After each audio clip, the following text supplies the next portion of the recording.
एक बार अग्रश्रावक सारिपुत्र तथा महामोगलान अपने भिक्षुओं के साथ राजगृह में चारिका के लिए निकले। राजगृहवासी उन्हें दो, तीन या बड़े समूह में दान देने लगे। भंते सारिपुत्र ने उन्हें दान की महिमा समझाते हुए बताया।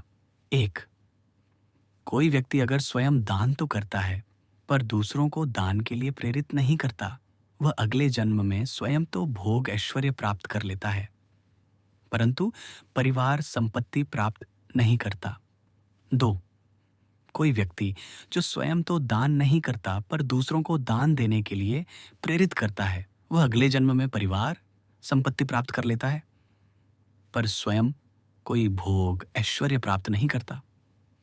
तीन, जो व्यक्ति न तो स्वयं दान देता है और न दूसरों को दान देने के लिए प्रेरित करता है, वह अगले जन्म में न तो कोई परिवार संपत्ति प्राप्त करता है और न स्वयं कोई भोग ऐश्वर्य प्राप्त करता है, उसे भोजन भी दुर्लभ हो जाता है।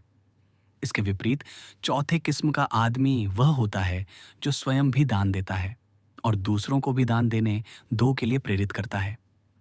ऐसा व्यक्ति अगले जन्म में स्वयं सैकड़ों हजारों गुना भोग ऐश्वर्य प्राप्त करता है और साथ ही साथ उसी मात्रा में परिवार संपत्ति भी पाता है और इन भोगों का उपभोग भी करता है।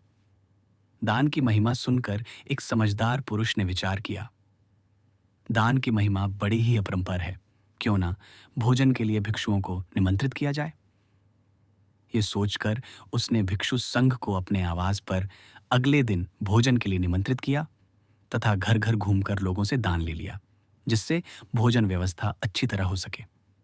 किसी धनी व्यक्ति ने उस उपासक को एक बहुमूल्य कपड़ा देते हुए कहा, अगर भोजन दान का आयोजन करने में पैसों की कमी पड़ जाए तो इस बहुमूल्य कपड़े को बेच देना और उस पैसे से बची हुई कमी पूरी कर देना। अगर कमी न पड़े तो फिर इस कपड़े को किसी योग्य भिक्षु को दान कर देना। कार्यक्रम का आयोजन ठीक से हो गया, किसी चीज की कमी नहीं पड़ी। तब उस उपासक ने अन्य दानकर्ताओं से कहा, दान कर्म बिना पैसों की कमी के पूरा हो गया।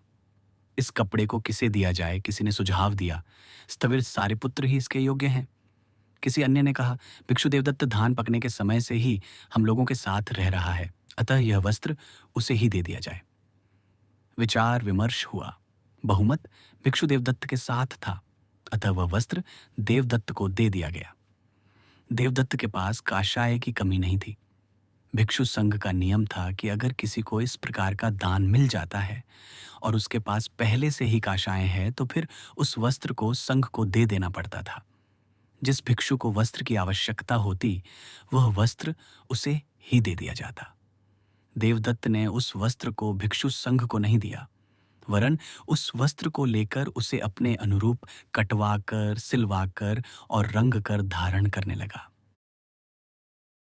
आम जनता ने देवदत्त को वह वस्त्र धारण किए ही देखा। वे अपने आप को रोक नहीं सके और आपस में कहने लगे, यह वस्त्र देवदत्त के ऊपर शोभा नहीं देता, इसके सही पात्र तो भंते सारिपुत्र लगते हैं।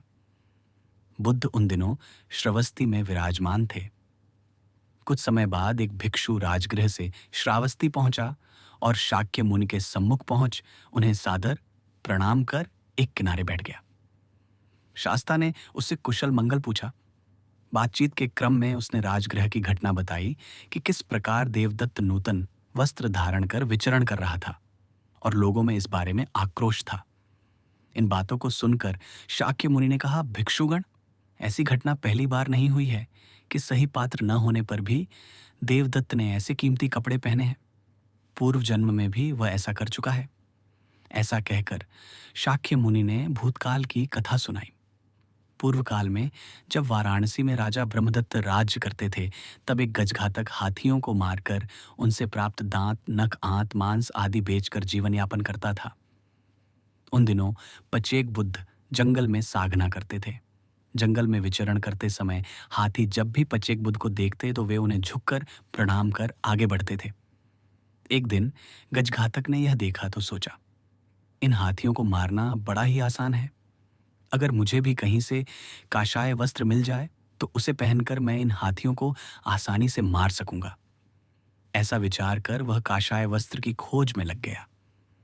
एक दिन उसने किसी भिक्षु को वस्त्र उतार तालाब में स्नान करते हुए देखा।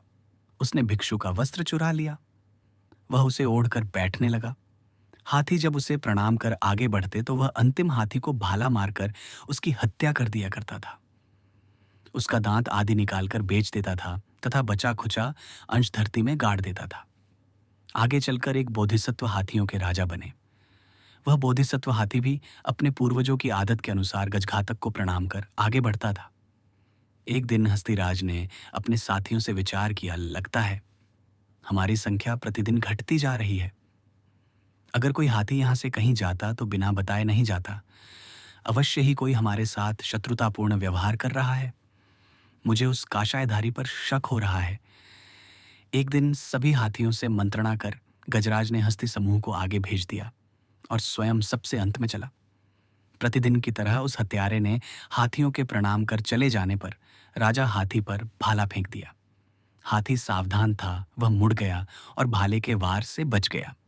उसने उस गजघातक को पकड़ लिया और उससे पूछा कि क्या उसने हाथियों की हत्या की थी। हत्यारे ने अपनी गलती स्वीकार कर ली। तब हस्तिराज ने सोचा, अगर मैं इसकी हत्या कर देता हूं तो हजारों बुद्ध, पचेक बुद्ध और क्षीणाश्रव भिक्षुओं को यह सोचकर लज्जा होगी कि काशायधारी भी जीव हत्या करते हैं। ऐसा सोचकर हाथी ने उस घातक के प्राण नहीं लिए और उससे यह कहा, संसार से विरक्त भिक्षुओं के वस्त्र पहनकर तुमने हत्या करके बहुत बड़ा पाप किया है। तुम उस काशाय वस्त्र के अधिकारी नहीं थे। जो व्यक्ति भीतर से निर्मल और पवित्र है वही काशाय वस्त्र का अधिकारी है। शाक्य मुनि ने कथा सुनाते हुए बताया, उस जन्म में हाथियों की हत्या करने वाला देवदत्त था और हाथियों का राजा मैं था। इस प्रकार अधिकारी न होते हुए भी देवदत्त ने भूतकाल में भी काशाय वस्त्र धारण किया था। ऐसा कहकर शास्ता ने ये दो गाथाएं सुनाई।